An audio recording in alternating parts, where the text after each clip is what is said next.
안녕하십니까. 공병호입니다. 주식시장 동향을 꾸준히 이렇게 보는 것은 상당히 흥미로운 이야기고 또 주목할 만한 그런 일인데, 오늘 매일경제신문을 보니까 20대 30대 개인 투자자들, 일명 동학개미죠. 한국 시장에 투자하던 동학개미들이 한국의 정시에 지쳐가지고 박스피에 지쳤다. 한국 주식을 팔아서 미국의 ETF 본격적으로 매수를 시작했다. 상장 지수 펀드를 주로 사는. 그래서 이제 어떤 내용인 거 보니까 2030들이 상당히 주식 투자를 활발하게 하네요. 한국의 상장 기업 주식의 한 30% 정도를 2030이 갖고 있네요. 여기 보니까 정확하게 2023년 결산 상장법인 개인 소유자 가운데 30%가 2030 세대인 거죠. 그러니까 한국의 정시가 성장해가는 것이 20대, 30대의 자산을 불려나가는, 자산을 축적해가는 데 상당히 중요한 역할을 하는 거죠. 예를 들면 지금 이제 미국의 베이비 부머 세대, 2차 세계대전이 끝나고 난 다음에 태어난 베이비 부머 세대가 아마 1945년부터 한 60년 정도 그 세대들은 미국의 주식 시장이 활황이 되면서 상당한 부를 축적하는데 성공했지 않습니까? 다른 세대에 비해서. 그래서 이제 은퇴 연령이 됐음에도 불구하고 기존의 다른 그런 연령대에 비해 가지고 총 자산 가운데 주식 보유의 비중이 굉장히 높은 세대죠. 그러니까 미국의 주식시장이 성장해가는 과실을 가장 많이 누린 그런 세대 가운데 하나가 미국의 베이비 부머 세대입니다. 그래 주식시장이 성장해가는 것이 대단히 중요한데, 이제 한국의 주식시장 일명 국장이 성장이 정체됐기 때문에 상당히 이제 자산 축적을 위해 가지고 주식시장에 돈을 넣었던 사람들은 손해를 보거나 별로 재미를 못 봤죠. 지금 2030 세대들이 한국의 상장 주식의 30%를 갖고 있는데, 이제 그 세대가 한국의 국장 주식시장에 상당히 이제 실망을 한 거죠. 돈을 못 버니까. 보도를 보시게 되면은 국내 주식에서 해외 주식으로의 주식 이민이 2030 세대를 중심으로 급속하게 진행되고 있는 중이다. 투자자들의 국내 주식 외면이 올 들어서 유난히 두드러지는 가운데 젊은 층의 외면이 더욱더 가속화되고 있다는 그런 소식이 전해지고 있다. 30%를 국내 상장 주식의 30%를 2030 세대가 갖고 있는데, 그 세대들이 국내 주식시장에 퇴장을 하는 겁니다. 그 돈을 미국의 상장지수 펀드에 돈을 집어넣는 그런 현상이 벌어지는 거죠. 예. 이 소유 주식 수로 보면은 2030 세대의 비율이 10% 가량이지만 자산 축적에 따라 주식시장의 주력 세력이 될 수 있는 세대가 젊은 세대 2030 세대인데, 이제 그 세대가 주식 이민을 본격화하게 되기 때문에 이제 상장 시장에 대한 그 축소 이런 여부가 이제 걱정이 될 수밖에 없는 것이죠. 예. 이제 그 이유를 보니까 결국은 이제 한국의 주식 시장이 성장을 못하니까 돈을 못 번 거죠. 그래서 2030 세대가 완전히 한국의 국장 주식 시장에 대해서 마음을 접는 그런 현상이 발생한 겁니다. 2020년 국민주였던 삼성전자의 하락, 2023년도 가파른 상승 뒤 하락으로 마무리된 2차 전지로 인한 학습 경험이 굉장히 좋지 못한 기억이죠. 이들을 주식 이민의 길을 선택할 수 있도록 만들었다. 2030 세대는 국내 주식 계좌에도 절반 이상은 미국 상장 지수 펀드로 채웠다.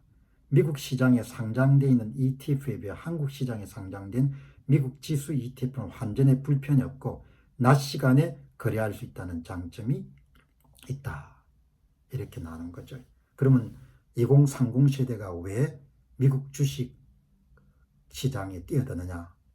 그건 뭐 미국 주식 시장은 단기적으로 보면 등락, 업다운이 있지만 시간의 길이를 확장하게 되면 우상향 계속해서 오르고, 역사적으로 30년, 50년 평균을 보게 되면 연평균 수익률이 대부분 10%를 넘어서니까 아주 안전된 투자라고 본 거죠. 그래서 이 매일경제가 NH투자증권을 조사한 걸 보게 되면은 한국 상장지수 펀드 가운데서도 기본적으로 삼성전자, SK하이닉스, 현대자동차, 기아자동차 빼고는 모두가 미국의 대표적인 상장지수인 S&P 500을 추종하는 그런 상품들이 한 6개 정도가 집중적으로 이제 구매를 하네요. 한마디로 이야기하게 되면 젊은 사람들이 좋은 시대에 난 거죠. 미국의 주식 이민을 할 수 있는, 자유롭게 할 수 있는 그런 시대를 낳고, 그 다음에 한국 주식시장에 대한 소망이나 이런 것을 빨리 접은 것도 제 판단은 대단히 현명하고 똑똑한 거죠. 젊은 사람들이 지금 세대보다 훨씬 더 이재와 관련해서 똑똑한 겁니다. 그러니까 늦지 않게 2030 세대 때부터 미국의 상장지수 펀드를 추종하는 S&P 500을 추종하는 ETF, 제가 자주 말씀드렸지만 미국인들이 가장 여러분들 많이 사는 S&P 500 상장지수 펀드, 대형 우량주 500개를 묶은 그런 상장지수 펀드인 SPY, 뭐 그런 거를 이제 구매를 하는 거죠. SPY 하고 나면 VOO, 뭐 IVY 이런 것들이 대부분 다 S&P 500을 추종할 것이, 제가 이제 강하게 권한 것 중에 하나는 500개 기업 가운데 250개 기업을 축소해가지고 S&P 250개를 집중적으로 투자하는, 그리고 아주 운용 수수료가 싼 0.04% 겁니다. 미국의 최대 증권회사인 찰스 스왑이 운영하는 SCHG, SPY보다 SCHG를 투자하는 게 좋겠다, 그렇게 제가 권했는데, 최근에 또 SCHG는 일반 개인 투자자들이 더 투자하기 쉽게끔 한 200불 되는 그런 주식을 10분의 1 가격으로 분할해 가지고 $20, $30, 지금 아마 $26 뭐 이렇게 형성되어 있을 겁니다. 더 쉽게 사람들이 구매할 수 있도록 그렇게 액면 분할을 해버린 거죠. 그러니까 SCHG인 거죠. 누가 저한테 당신이 다시 20대로 돌아간다면은, 당신이 다시 30대로 돌아가게 되면은 자산 증식을 어떻게 하겠습니까? 이렇게 제가 물으면은 그냥 전 단호하게 이야기할 것 같거든요. 그냥 총 자산 100 가운데